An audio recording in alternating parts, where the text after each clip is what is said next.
It was like the fantasy baseball gods were looking upon you and like, for your stupidity, we're going to say, here's a little gift. And they gave me the win. Yeah. So, I don't know. I really, Kevin and Blake, in terms of potential opponents for me, it's like pick your poison. They not, I don't think either one of them is clearly better than the other.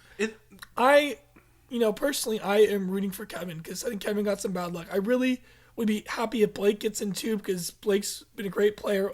You really couldn't ask any more for this guy coming in and playing. Kind of wish he traded more, but his strategy worked out for him. But I'm rooting for Kevin because Kevin last year, I feel like he's kind of cheated himself out of the championship the last 2 years by not, focusing too much on football. Mm-hmm. And I think that if Kevin was kind of more of a shark last year, and he said because last year when we were in the finals, I had King Felix who was like day to day for like 2 weeks. They never put him in the DL, and according to their rules, I couldn't drop him because he's a keeper. And I said, "Hey Kevin, is it okay if I pick up a start just so I don't have that?" And Kevin said yes. And I think if Kevin really wanted to be a dick and didn't want to play with honor, he could have said, "You know what, fuck you, I'm gonna win," and I would have probably lost. Yeah. So I root for him, and I'm really gonna try and play hard against Blake to kind of give him a shot to get in. And I think that if you look over the last 3 years, I would say that Kevin's probably the best at playing fantasy baseball. Yes, and it's nice though to see after last year, the year that he had with both baseball and football, just nothing went right for him.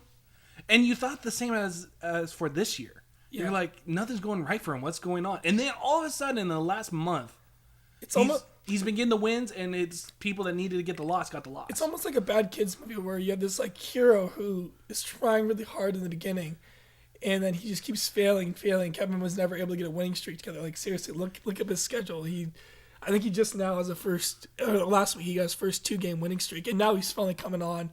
Really in the best time of the year. Yeah, and he and Sonny were doing the same thing this whole entire year. Win one game, lose a game. Win one game, lose a game. Yep. And Sonny, she lost 2 games in a row, and then that just had her out of it. Yeah. But then Kevin got the opposite, got the 2 wins. Yeah. And it's just so interesting to see how close this year was in fantasy. Well, remember when we were all 3-3 except for like you? That was pretty funny. And everyone, and I think... didn't you go out with one of our fantasy baseball players? I think it was Anthony, and he was like, "Yeah, dude, I think David really has a great team." I don't remember. That was during the time that I think you guys went to like a baseball game or something together, and no one was giving, or was it Kevin? I don't remember. But no one was giving. Well, I mean, we first drafted, and everyone said that your team's shit. But that just kind of shows to go into like our player opinion and luck, all these kind of different factors that go into it. It's kind of a roulette where you kind of throw it in there. And one of the reasons why I think that, Sonny and I have been so successful, Sonny's not going to make the playoffs this year, but she still has a pretty good team, is that we have to try to minimize the risk. We try to pick players who have the lowest risk, so we don't rely so much on luck. But ultimately, luck comes into it and, injuries happen. Mm-hmm. And it's just, it would be interesting, though, to look if the fantasy baseball gods allows Kevin, you, me, and Kelly go into this year's playoffs. Everybody that's in this playoffs except for me was in it last year. Yeah. And I'm scared. I'm scared to go into the because right now I'm playing with house cards. You're playing with house money. Yeah. I'm like, hey, my only goal this whole entire year was to get into the playoffs. Now that I've done that, if anything else happens, it's just extra on the little cake that I have. Yeah, but you can't be satisfied with what you're doing. I think that's one of the things you have to understand.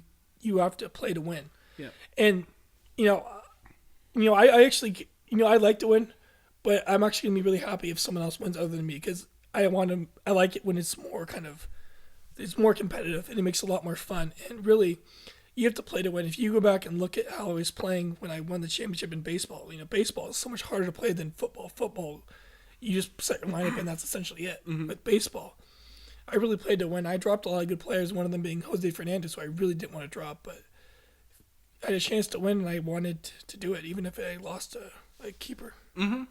And also, I love, though, that this was the year, I think, where I actually started trading a little bit more. Yeah. Because last year in fantasy baseball, hell no was I going to trade because of the trade rapist that is Kevin. Yeah. He trade raped me so much in the last 2 years, but this was a year where I was like, I'm going to try to do smart trades. Not a lot of trades, but smart trades. And I actually think it has worked out pretty well for me in general. I think maybe the biggest thing about trading, what you need to do, is you need to have an overall plan. Like my plan was to pick up starting pitchers out the wire and then trade them for value. And so as long as you do that, it doesn't matter if you're losing the trade. Like I lost my Johnny Cueto trade where I gave up Chase Utley, and someone might say, "Oh, you lost the Corey Kluber trade when I traded and got Koji Uehara and Ben Zobrist," but those have been two really good players for me. You know, you could lose the trade in a lot of people's eyes, but as long as you're kind of fitting your needs and your goal of what you're doing, you can get value in the trade. Yes, you can. And that's one thing I've definitely learned. And I'm going to take what I learned this year in fantasy baseball and hopefully take it to the next level in the fantasy football. Yeah. Because the fantasy football is a whole different beast. Yeah, well, let's stick on baseball. Oh, of course. Maybe we can do another, if this goes well, we can do another podcast after our draft in football. Or maybe analyze our people's draft and see what, maybe have some guests, John, from the league, maybe one at a time, and see how it goes. We have a caller. Let's answer this right now. Uh-oh. Our first caller. We have a caller on the line. This is Miss Sunny Grechko. You're on the podcast. Yeah, this is. Am I interrupting your fantasy podcast? Actually, you're a part of it. You're being recorded right now. You're our first calling caller.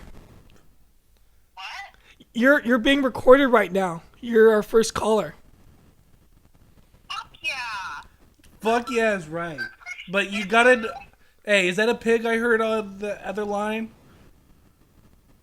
Okay, listen, do you guys want to meet for Bros and Yogurt? Well, we're having a good time doing the podcast, and I'm pretty full, so I'm not really feeling it. What about you, Dave? I'm pretty happy as I am. Yeah. I don't want to be a dick and say no, because I know you guys want to hang out, but... It's pretty bad that they call out to the show we're being dull and Yeah. dicks.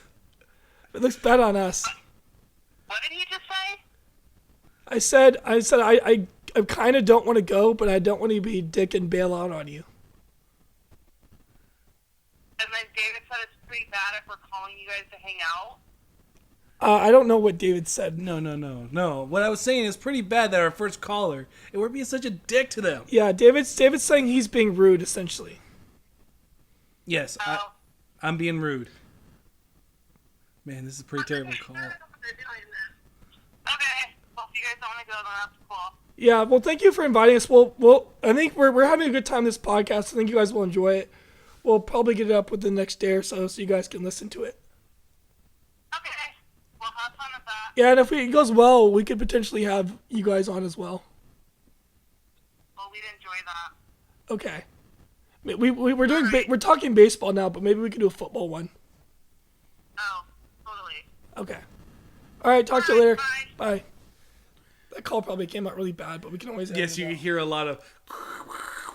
Yeah, so you can probably edit that out if we want Oh, to. of course I can. So yeah, what were you talking about? So I think what we were talking about is how my trading, and we were talking a little bit about that.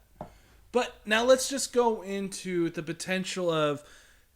We talked about the playoffs, about the number 4 spot, about number 2, number 1. Yeah, well, number 1, 2, and 3 are essentially locked Yeah. up. We established that. So you're playing Kelly. Do we want to talk about your kind of matchup with Kelly going forward? Okay, let's talk about that, because that's been one of the most interesting ones. Because if you go back and look at the last 3 weeks, you could definitely tell that Kelly and I have been the 2 top scorers, Sure. and you kind of have been faltering. Yeah, and you know what? Frankly, everyone sucked this week. No one went over 300, and we all kind of agreed that 300 is that threshold of victory where you deserve this victory, whereas everyone's kind of sucking right now. Yeah, and it's not just because for me personally, the last 2 weeks, I haven't been able to get more than 6 starts. And so How is that happening? people being set back that are like playing like on a Sunday, and then they their coach is like, hey, King Felix, we don't want you to play